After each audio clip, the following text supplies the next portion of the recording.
ইসলাম কে কোন বংশ থেকে এসেছে এটা দেখে না।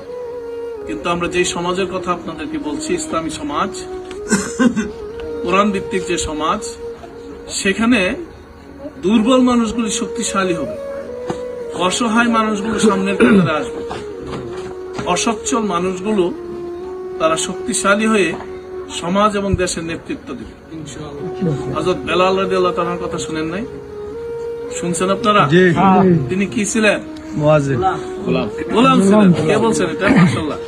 তিনি ছিলেন গোলাম, কিন্তু ইসলাম তাকে মদিনার গভর্নর করেছে। এটা জানেন আপনারা? ইসলাম তাকে সামনে এনেছে, মদিনার গভর্নর করেছে। যায়েদ বিন হারেসার কথা শুনছেন না?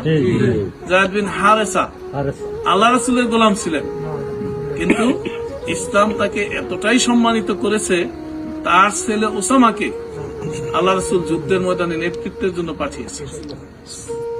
এটা হলো ইসলামের মহত্ব, এটা হলো ইসলামের সৌন্দর্য, এটা হলো ইসলামের শক্তির বিকাশের একটি অংশ। ইসলাম কে কোন বংশ থেকে এসেছে এটা দেখে না।